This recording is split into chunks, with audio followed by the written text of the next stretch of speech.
Hello, hello. You are listening to yet another episode of The Accelerator. Pun is intended. My name is just in the middle of it. It's not that creative, but true to the definition, we are here to help you treat your own business like an investor, to work on it rather than in it and get the maximum value for your business. Today, I have a very special guest, someone I've worked closely with, Janel Sykora, co-founder of Kajabra. Thank you for joining us. Thanks, Lara. I'm really excited to be here. Me too. Yeah. So glad you could join us. And today we're going to be talking about, really using marketing to create a higher value brand. I know this is something you're very passionate about. Yeah. Yeah. Yeah. So So, I'd love to kind of just dive in first to your background, how you got started, what you're passionate about doing for business owners, and then we'll start digging into the details of it. absolutely. You got it. So, Lara, you may know this, but I actually went to school to be an accountant. And I was dead set on that. I thought this is absolutely my destiny. My plan was to become a CPA, go to law school. And then I went to work for one of the big four. It was the big eight at the time, and decided very quickly that was definitely not in the cards for me. And so I moved into a professional sales role, and I loved professional sales. Like, and when I say professional, like not transactional, like the longer sales, the big software. Hmm. And I worked mainly with accounting firms for the bulk of my career, and I really enjoyed it. But I also really took a lot of time to reflect on what made me successful at what I was doing. And a lot of that came down to the part of marketing that we're going to talk about today. So, about 4 or 5 years ago, I decided that what my real passion, like what drove me, what filled up my cup every day, was not selling software solutions to accounting firms, rather sitting down with them and helping them differentiate themselves and jump into what I like to call the blue ocean, Hmm. and really grow their business profitably with clients that they've identified that, get them excited to work with. So I went out on my own several years ago and then joined with a partner here a year ago, and that's what we do. We work exclusively with accounting firms, but a lot of what we're going to talk about today, can be universally applied across any industry. Awesome. So there's going to be a lot to dig into, but isn't it funny how so many of us go into accounting and decide taxes aren't for us? I can Yeah. definitely help the people involved, but the tax prep alone is not for us. Before we dig into the application of it, I'm guessing Blue Ocean is not an Ocean's 11 sequel. So can you kind of give us a little bit of background on what that is before we talk about how to really utilize the strategy around it? Yeah, for sure. And to that end, I think if accounting had had a different perception, and if it was like it is today, back then when I went into it, I probably would have stayed in it because I like the impact that it has on business owners. And I think that's really what I was gravitating towards, and I didn't have that a few years ago when I went into it. So for anybody who's not familiar with the concept of blue ocean versus red ocean, so a red ocean would be a very highly competitive place, right? So you've got a lot of competitors, mostly commoditized offerings. So it's going to be more price driven, transactional. And if you look at the space that I'm in, it is highly competitive. So it's accounting firms. There's 46,000 CPA firms, over 300,000 accounting and payroll firms. So naturally, that becomes a red ocean. Now that applies across industries, right? So it would apply to Mhm. plumbing, it would apply to HVAC, it would apply to pretty much any industry. So what you want to do is figure out how to swim in a blue ocean, which means there's less competition and therefore more opportunity for innovation, more opportunity for higher profits. And so that's what I do, is to work with firms and help them understand how to make that leap. And it's also what I learned as a salesperson in my background. I was competing with a lot of people out there. So what's different about me and what I'm selling than my nearest competitor? I've never been a fan of bashing the competition. That doesn't elevate you. So what does? And what I've learned is that a lot of companies, it could be accounting firms, could be any company that live in that red ocean, they have a commoditized message. They all sound alike, right? There's nothing different about them. But a lot of times when you talk to them and you say, well, what is it that differentiates you? You'll hear things like, in accounting firms, for an example, I might hear things like, well, we've got the best people, and we, have this, professional decorum, and we have accuracy. We're super accurate, the best customer service. And that's table stakes, right? So that's what everybody should be able to say, that that's the minimal ticket to get into the game in the nosebleed section. Yeah, that makes sense. Yeah, what you really want to do is take it up a notch and figure out how to elevate that. And that's what I do. Nice. Yeah, no, I really like that. That's just the bare minimum. That Yeah. everyone should be meeting that level of accuracy, good customer service. And so we have to step back and determine what separates us. Because I like that bashing your competition doesn't elevate you. Mm-mm. And so we have to determine what does. And that is that commonly difficult? Is that challenging for business Yeah. owners to do to figure out what really sets them apart? For sure. Because, just like I didn't go into business to be an accountant, um, my clients didn't go into business to try and figure out how to differentiate themselves. So, Mhm. or if I was, if I own a plumbing company, I went into business because that's my expertise, not how to differentiate myself. So one thing that I always say and tell people is that at the foundation, it all lands in the same place, and that is 100% messaging, right? That's pretty nebulous though. So, if business owners are listening to this, if you take that to a different level, I would say that you have to be able to master the art of storytelling. Storytelling is what people resonate with. They understand. It gets their attention. It's a good interrupt because, from all the noise that they see across their eyeballs all day long. But being able to master that art of storytelling is critical. And the biggest mistake I see made with any business is they make the story about themselves. And in any good story, if you think about any good story, it's not about the person telling the story usually. There's always some conflict, right? There's always a person at the center of the story. And when it comes down to a brand or a company, the hero in your story, is, to borrow a term from Donald Miller, who wrote Building a Story Brand, is your ideal customer. So when it comes to messaging and differentiating yourself, the very first thing you have to do is get really clear on who your ideal customer is, and not a big vast ocean of people. Who Narrow it down. Who is your niche, or what is your service niche? And that's where you start, and then you put that customer, that ideal avatar, if you will, in the middle of your story, and you get really deep with that customer, and you understand what's important to them. Like, what are their problems as it relates to your services? How do those problems make them feel?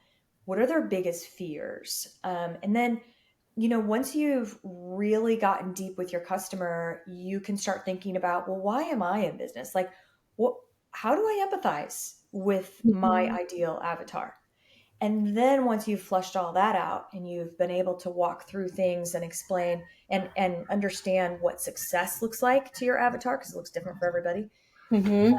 and what all their concerns are, then you can kind of turn it to, okay, now what do I do? And how do I message that so that it speaks to that client and that ideal avatar and what's on their mind and the problem they're trying to solve?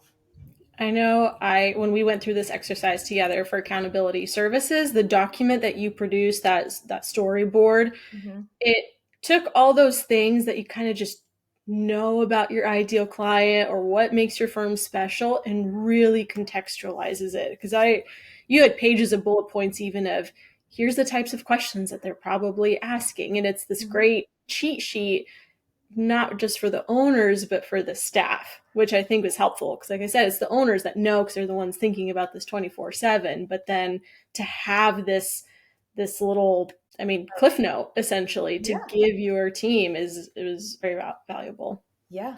it's a playbook. We call it a playbook. Yeah. Yeah, the playbook. That makes Yeah. sense. Yeah. Yeah. Yeah. And then it Um, Go ensures ahead. consistency in messaging too. So everybody's saying the same thing.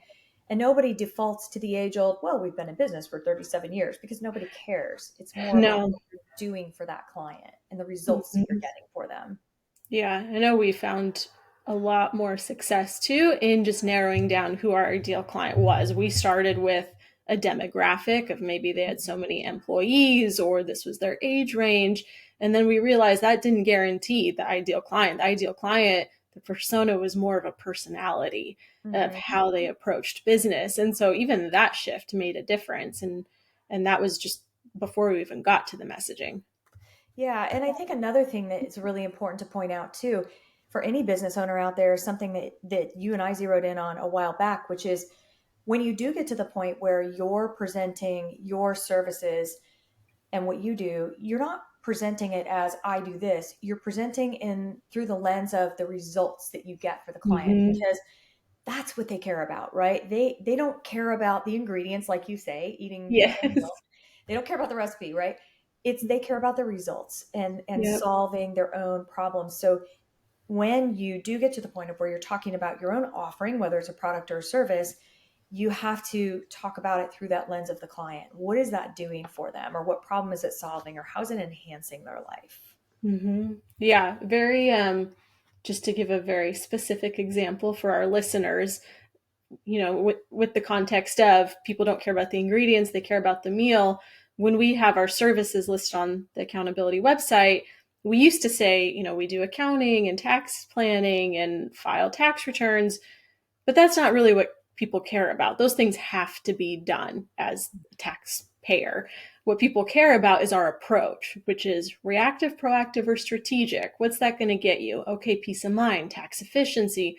Those are the things that people really want, but often aren't asking for. And that's why figuring out that brand messaging was so valuable because it shifted the messaging, Yes. how we appealed to our ideal client.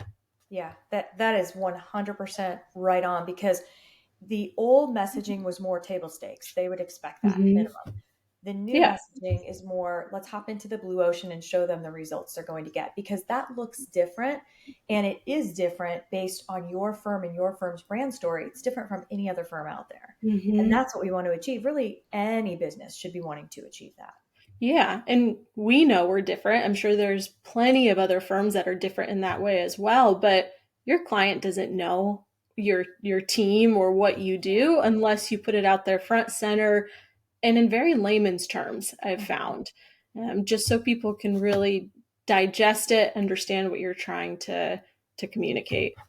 Yeah, that's another thing too. That's a really good point that you bring up is putting things in layman's terms because there are so many businesses out there that when you live in your business, you develop your own vernacular, right? And your own Mm-hmm. language. And we so easily forget that our clients don't speak that language.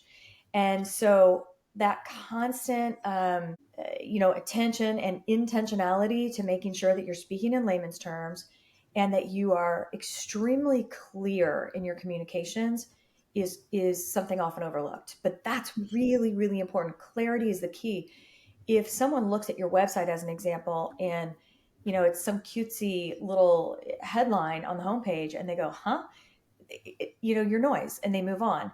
Clarity is super, super important. And sometimes we just underestimate the power of that. Yeah, I mean, I just think about even my own attention span, how it's changed over the years with social media and TikTok and all these things. Business owners are up against these 3 to 6 seconds to, I mean, not even, it seems like, to Right. get people's attention. And so if you're not clear, if people are confused, uh, they've swiped. Yeah, They're on to the next. that's exactly right. That's Yeah. 100% true.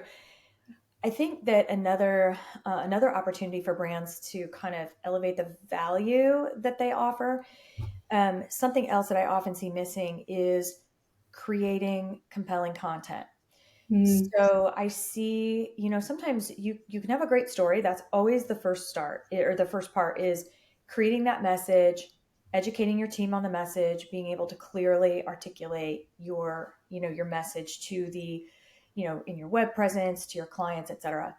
But then it doesn't just stop there. I think it's also being able to educate your ideal clients, because that also differentiates your brand as one that's a thought leader. Hmm. So educating them through various content where, again, you're telling a story, but it could be a blog, it could be video content, it could be social media, email, those types of things. And a lot of times I see brands that just overlook, every brand has expertise, right, in something. So Hmm. create a piece of content that somebody can download. It could be a checklist, it could be an ebook, it could be a whole series of them. But the more that you can really educate your ideal customer, it elevates you in their eyes as an expert, and as someone who's offering something different than somebody else in your same industry. So I think that's really important for a brand as well. And I'm guessing too, if people are shopping around, they probably won't jump and commit to an engagement with you right away. But if you can offer them something free for a little bit, you'll be top of mind, right? Exactly. Yeah, yeah. Because what you always want to do is you want to build that funnel, that funnel of prospects that you can drip on and nurture. Not from a salesy perspective, not at all. And I think this is what I did really well in my sales career was I realized that no is a good thing, right? It basically Hmm. means not now in most cases, right? So if you can internalize that and go, okay, well, they didn't say no. They're not, it's not a personal thing. It's just things didn't align right now. It just might not be the right timing, not the right fit. That doesn't mean that's not going to change tomorrow or 6 months from now. So if you can find a way to stay in their crosshairs or just stay top of mind, that's a good thing. And it's not an email saying, hey, checking in, has anything changed? That's noise and no one wants to be bothered with that. It's more of a, some juicy piece of content that enhances their life in some way or fixes a problem for them or addresses a concern on their mind. That's really, really important because all you're doing is providing value and staying in front of them. And then when something does change, guess who's going to be the first person on their mind? Whether it's, social media content that you're putting out, email marketing that you're putting out, a combination thereof, which I always recommend a good combination. But it is really, really important to have that continued relationship with prospects, even if they don't decide to go forward with you today. That's a really Hmm. good point. I've really liked that approach because then I assume the client or the prospect is thinking, okay, if I'm getting this for free, imagine what I'm going to get if I actually pay for something. Yes. Yes. And the other thing that I like to point out is when you've got a free piece of content, you gate it on your website, which means they have to put their email address in to download it. Then you have an opportunity to build a list and you own that list. It's an asset. So, if you've got X number of people on your list, it's going to grow over time. It takes a while organically, but it works. And that's yours. Whereas if someday you wake up and you're like, man, I'm going to put this amazing post out there, and one of the social media giants changes their algorithm overnight, oops, they don't, nobody sees you. Whereas you are in Mhm. control of your email list. So I think it's a really good combination of everything. But I'm a huge fan of email marketing too, just because the ROI is really high and the spend is really low, and it does work over time. As long as people are consistent. Yeah. Well, on that note, too, I've always, we had some pretty aggressive growth goals for this year, but I have to keep reminding myself marketing is much more than just SEO or instant return on our investments. Marketing is like planting these seeds that yes, we're Yes. going to get this hockey stick in time, but is that something, Yeah. is that a misunderstanding that you have to overcome often with business owners, Um, that it's going to be an yeah, instant sometimes. return? Yeah. And what I tell people is, there's a lot of opportunities for paid marketing that makes sense to kind of give you a shot in the arm and accelerate growth. But organic marketing is planting those seeds and committing to it, keeping the cadence there, the consistency, and it does work and it does grow. And I know that firsthand because I've done it firsthand many Hmm. times. And it's kind of, it's hard at first when you're just starting, right? It's a little bit of a grind of, I feel like I'm doing all this stuff and I'm putting out all this content, and I'm not getting the followers, or I'm not getting this, response or growing my business the way I think. Well, if you have the right elements in place and you just commit to it, it will happen over time. It just takes time to continue to be in front of that audience, because again, people, the people that chose to not move forward once they've moved into your sales process, it might be 3 months, 6 months, a year, 2 years before they decide to do business with you. But you've got to keep that funnel going, because after a certain point in time, and I always say this, like, many years ago, I was in payroll sales, the absolute worst industry to be in for selling. But what I learned very quickly, this was my strategy. I was like, I am not a door knocker. I do not cold call. I'm not that cheesy type. So instead, what I started doing is really just kind of getting to know these businesses and starting my own drip campaign and just being there, because I knew at one point someone's going to get ticked off at their payroll company, and I was going to be there. And it worked for me. I put in probably a year or so of grinding, miserable, barely getting through my quota. And then boom, once I had all of my network built out and my email list built out, and people started to know me and understand that I'm not going to just be that hardcore high pressure salesperson, I didn't have to work nearly as hard anymore, because I had all that good content out there, and it was thought leadership content essentially that I was Yeah. dripping on them. Yeah. No, I think that's a point of value too, is just building that trust equity over time, because there are so many providers, there are so many options out there. I think it's truer now than ever before that the buyer's in the driver's seat. We have Google, we have the internet, we can do our research and look at reviews and all these things in a way we never could before. And so having that trust built up before they're even a client, once Mhm. they're there, they're probably yours, right? Absolutely. I love that term, trust equity. That's so true. It is 100% true. And that's, part of what organic marketing is all about, is building that trust equity with your base of people and having them start to look at you as having expertise in a certain area. And, Mhm. when it comes to accounting firms, there's so much expertise there, and really any business, right? So if you stop and think about any business owner that's listening to this, what is that level of expertise you have that people would love to pick your brain about? Well, that's the type of Mhm. content that you should be putting out there to build that Yep. trust equity. Absolutely. So here's a question for you. For those that are just starting to think about marketing, this is a world that's new to them. They don't know where to put their dollars. What do you think is the low-hanging fruit for them to, get some Mhm. traction in a shorter amount of time, or at least Yeah. at an approachable price point? So it always depends on what they're willing to invest, right, and how fast they want to move. But if this is a new business owner who hasn't done anything in terms of marketing, doesn't know where to start, the best bang for your buck is to start with that, building that messaging foundation. Once you have that, then you can DIY your social media if you want to. But then you've got a platform in place that you can use, and you're going to sound consistent across the board. But having that messaging strategy in place that puts you in the blue ocean versus allowing you to risk your business sitting in the red ocean, not making any money, or making very little money and being burned out. Um, Always start with the messaging. It always starts there. And then from there, there's lots of different spokes that you can add to that, depending on what the goals are of the business, whether it's, a combination of things, social media, an entire content strategy, paid marketing, SEO, all those types of things, website, web presence, all of that. But I Yeah. always tell people to start with the messaging. That makes sense. That's the foundation for everything you're going to put out there. Yeah, and another thing that I would recommend for someone just starting out would be to go download or buy the book "Building a Story Brand." It's by Mm. Donald Miller.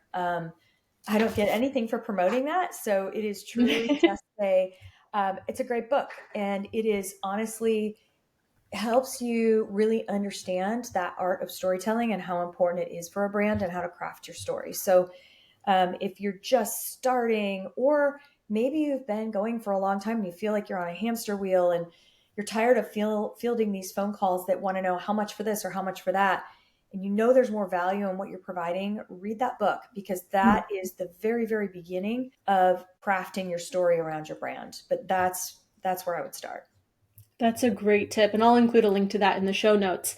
Um, and I mean, Exhibit A, I think we're an excellent example of this, where we built our story brand or rebuilt it, refined it with you, changed our messaging a little bit. And then all of a sudden we were getting prospect calls that we wanted. I think we were getting a good mix of about 50-50 of ideal clients and not. And then we saw that ratio change into our favor once we adjusted the messaging. And Yeah, so it really was a valuable exercise. that's great. I'm so glad to hear that. It's a fun one too. It's kind of what I nerd out Yeah. on. So, the other thing that I would say that I just would recommend would be another thought to have if you're just starting out, or if you're not just starting out but you've never done anything that you would consider marketing, is think about what you want done for you versus what you want to DIY. And the reason I say that is because a lot of times people will think, oh, it's marketing. I'll read a book. I can do that. And then they go, wait a minute. No, wait, I'm a concierge doctor. I don't know anything about marketing, or I'm a CPA firm owner. And what sounds like it should be easy might be if you just start out, but the real key is commitment and cadence and consistency, like the Yeah. three C's, right? I see way too many companies out there go, "Oh, I can do this." And they get started and they go gangbusters. And then, busy season takes over for whatever industry they're in, and it goes by the wayside. And then you lose all that trust equity that you Yep. spent so much time building up, like that. It took you all this time to build it up. But the minute you just stop, it goes away. So that cadence is so incredibly important. So, sitting down and kind of walking through your own exercise of what do I really feel comfortable committing to that I can DIY versus what do I need help with? What do I want to just hand over and go do it, run with it, make it happen is another important decision I think to make. That's a great point, that trust equity is not something that's just developed one on one. It's Mhm. developed with our consistency, our cadence, and providing that value on a consistent basis. So we can be building that without even needing that one-on-one phone call or conversation with prospects. Yeah. And I like that you said that too. Decide what you really want to do. Because I always say that just because you can doesn't mean you should, Yes. because as business owners, especially if we're starting out on our own as a solopreneur, we're doing everything and it's impossible to do everything well, and so something's always sacrificed. Yeah. And so that's a great conversation to have with, I mean, even when they're, I'm assuming, shopping around for the right fit for someone that's going to be like a fractional CMO or something. Hmm. Hmm. Absolutely. And there's a book out there too. You've probably read it, Lara, called Buy Back Your Time. The Dan Mm-hmm. Yep. Exceptional book, another great book for business owners that I would highly recommend. And, that's one way you can kind of decide, do I really want to do this? Is this going to take up too much of my valuable time that I need to be spending on my own discipline in my business? Or is this something that I feel comfortable doing? I love doing it. It fills me up. So I think that that's one important thing to look at in your business is what are the things that, and this because you talk about it as well. What are the things that if I'm a business owner and I have these certain goals, I can't do everything as an entrepreneur. I've got to figure out what do I need to outsource. Most likely, I am not going to handle my financial strategy because that is not why I went into business. That's why you guys went into business, right? Mm-hmm. Most likely, of course, I'm going to handle my marketing strategy, but for a business owner who maybe is owns an auto dealership or something, or an e-commerce website or something like that, they're not going to want to do their marketing strategy. So I think it's an exercise of sitting down and figuring out where are you spending, where are you getting the biggest bang for your buck on your time, and then what can I offload to somebody else, which is a whole other conversation of delegating. Right. Yes. Well, that's a whole other conversation we'll have, but excellent point. Because people can, it's not just trading an hour for an hour. That's not the right way to look at it, right? It is an investment. There will be a return on it, but return on investment requires investment for a return. And honestly, hiring a professional to do the job is going to give you a much higher return than, I think, trying to hack it yourself. I think that's in our nature as entrepreneurs, is try to do everything yourself, learn everything yourself. And I think it's important to know enough to be dangerous, but to also be just humble in what you can accomplish on your own and when you need a team. Yeah, agree completely. So, couple final questions. Mhm. How early on do you think a business owner should be considering their brand messaging strategy and diving into marketing? Well, I think that needs to be one of the first things that they do, because I think how are you going to go out and talk to clients? How are you going to have those sales conversations? How are you going to bring people into your organization, whether they're a contract or whether they're not, and have them understand what your company does? So I think that's probably one of the first things that you need to do when you're setting up your business and you're thinking about how to go to market, because you also really need to get clarity around who your ideal customer is. So I Mhm. think it's one of the foundational components of starting your business. It's Yeah, a great no, I question. agree. That makes sense. And then final question. Um, oh my gosh, I forgot my final question. This is going to be in the blooper reel, I suppose. Uh, Good. oh, do you have any final, just before we close out, do you have any final tips or comments for business owners just as they're entering this world and trying to grow their business? Yeah, I think, give yourself a little grace. I think that as entrepreneurs, we tend to be like, go, 190 miles an hour all day long, want to get like, we're always multitasking, trying to get everything done, and we don't want to fail. And so I think that, as a business owner, I love to say failing is learning. And so don't be afraid and give yourself some grace along the way. You're going to make mistakes, you're going to screw up. But get the foundations in place, get your financial strategy in place, get your marketing in place, understand how you're going to go to market, who your clients are, and then rely on others who have gone before you and rely on your partners to help you figure things out along the way and help you scale. And I think that's what I've been able to do and has worked for me. But boy, are we hard on ourselves as entrepreneurs. So I would say be sure and give yourself some grace and not expect perfection, even though we're all perfectionists. That is great advice. Very applicable. Okay, Janelle, final question. What's the best thing that happened to you this month, or because it's only the third, last month? Ooh, okay. Can I do two? Yes, Okay. please. So All the better. I have two. One, I would say, on a personal note, they're both kind of funny. I have a French bulldog puppy who is 6.5 months old, and he is So just cute. now starting to get the hang of potty training. So Oh gosh. he is wanting to go out, and I feel victorious. So that is a wonderful thing. That is fantastic. I'm obviously potty training a 5-month-old golden myself. So I feel Yeah. your pain and your pride. Yeah, yeah. Yeah. And then the other thing, this is a really crazy thing, but I love sand dollars and I live by the ocean. And I discovered a sandbar this weekend that I can swim out to that has tons of sand dollars. And I found probably 25 of them this weekend. Made me so happy. So, That is awesome. What do you do yeah. with them? Do you put them Well, out, frame them?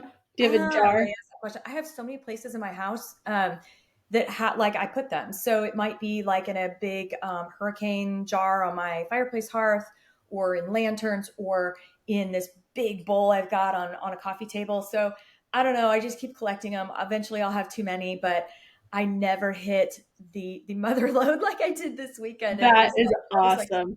8-year-old in a candy store, so it was pretty Yeah. fun. We'll just keep buying you more jars to fill. Exactly. Yeah. Sweet. Well, thank you for joining, Janelle. I am going to add to the show notes how people can contact you if they're interested in Great. any of this that you've shared. And I just appreciate you having you on. Well, I appreciate being on. Thank you so much, Lara. This was fun. Well, to close us out, I'm your host, Lara Cooper. Once again, this is the Accelerator. Thank you for tuning in. If you're looking for any more resources, find me on LinkedIn, Lara Cooper, LERAKOOPER. And of course, you can always find me at a free discovery meeting on accountabilityservices.com. There, we'll spend 30 minutes really talking through your business strategy, your pain points, your goals, and what the next step forward is. Remember, the secret sauce is in the execution. Until next time.